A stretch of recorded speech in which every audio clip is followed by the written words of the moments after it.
Hi, my name is Jennifer Lineback, and I'm a tutor at Journey Elementary in Casper, Wyoming. As a tutor, I work with small groups of kindergarten through fifth grade students in need of enrichment or remediation and have tutored in all subjects.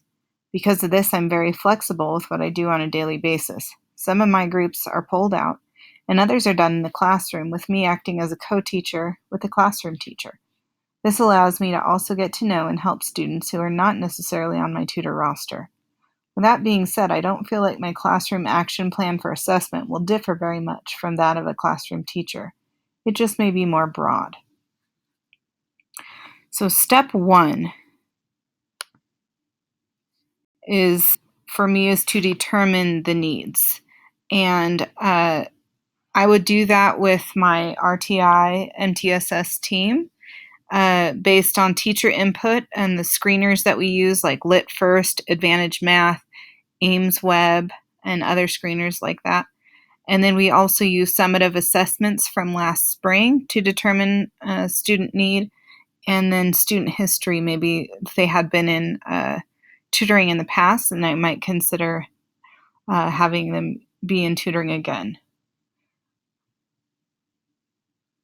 I always determine the needs of students using the whole team to help me. Step two then would be goal setting. I'm often working with students on goals that are not at grade level as a tutor, and I would usually present students with a goal written in student-friendly I can language, like on the side. This one, the student-friendly goal is I can add and subtract two-digit numbers using strategies I know, but that is a goal from the Common Core that I put there. And then each of the boxes, as you move toward that goal, the students would kind of work up to that goal. And then I put the measures, how I would measure their success on the bottom. Students would help me to set this up. And a lot of things that I have students talk with me about are the things that are in the stars, the things that they feel help them to be successful. And then I also put challenges on there because it's a good way to talk with students about things that they might be doing that are actually not helpful to them as learners. If you're interested in finding some more I can statements, I got them from the Curriculum Corner. You just Google Curriculum Corner I can statements, and there are a whole bunch of them that you can pull right off the web and use. So, okay, step three then for me would be designing instruction. Design instruction to match student need. And I put on there considerations, POPM learning progressions that we read about, and breaking targets into manageable chunks of requisite skills. That's what I was trying to do with my goal setting sheet on the previous slide. Being flexible to allow students to utilize their strengths. And like I said, I like to request students' help as much as possible, giving them choice in the direction of their learning. And then I try to be really transparent with my students on where they're performing currently and how close they're getting then to their goals.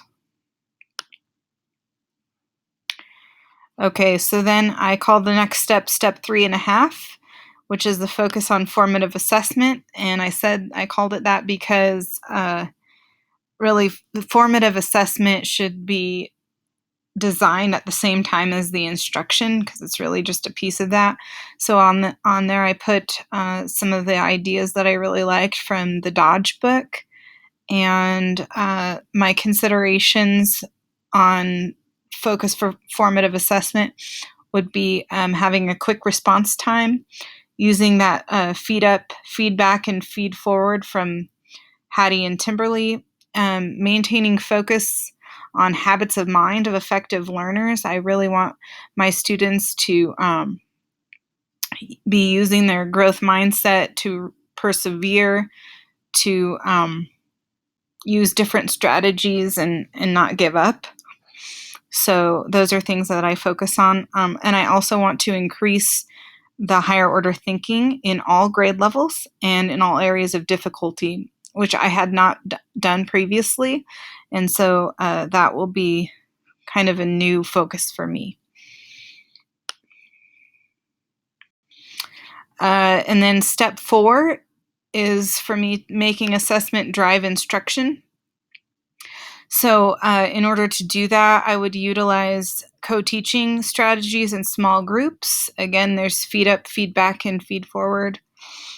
Scaffolding and peer mentoring. I like to have students mentor each other when possible. Also, I do a lot of progress monitoring as a tutor, and so I like to have that student-led, if it can be, having the students make their own goals and make graphs that can graph their progress. And then also Greenstein's metacognitive wrappers, and really helping students to think about the strategies that help them and think about their thinking. So on the slide, I also put a little graphic to show kind of the formative assessment cycle of where am I going and where am I now and how do I close the gap, really keeping that in the forefront of student minds and my mind as we go through a cycle of instruction. Okay, and then step 5, I guess I just said repeat. These are things that I really want to remember that I've kind of learned in this class. For assessment to be truly transformative, it needs to be focused, it needs to be timely, and it needs to be corrective. And we have to think about the kind of feedback that we're providing students. I always want to try and keep my feedback not necessarily at the task level, but more at the level of what effective learners do, and giving them feedback that can be carried over into new situations that's not task specific. And I also want to be really careful not to provide feedback that is directed at the student as a person, because those kinds of feedback tend to run contrary to Carol Dweck's growth mindset. And so I definitely want to pay attention to the kind of feedback I'm giving. I want to keep a focus on celebrating success and looking to the future for students and for myself as I continue to grow, and hopefully they will as well. I put some examples of assessments pieces that I've done on here. This is just an excerpt from Joey Pigza Swallowed the Key. One of the things that I am going to try to do more often is to include the little piece at the end. Why did you choose the answer that you did? Because I feel like that is telling about their metacognition and the way they came to understand that question. Here's another one, which picture shows half. How do you know? I chose this one because all 3 of the pictures are actually showing half, but it's getting at their understanding of equivalent fractions. Okay, and then this would be kind of a science example. I have a group of students that normally works with me out in our greenhouse on campus, and we had aquaponics tanks, so this would be kind of about that.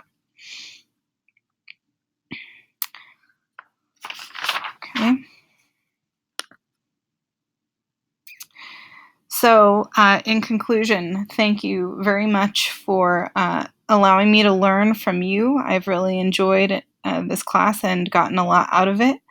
I hope you enjoy the rest of your summer. Thanks.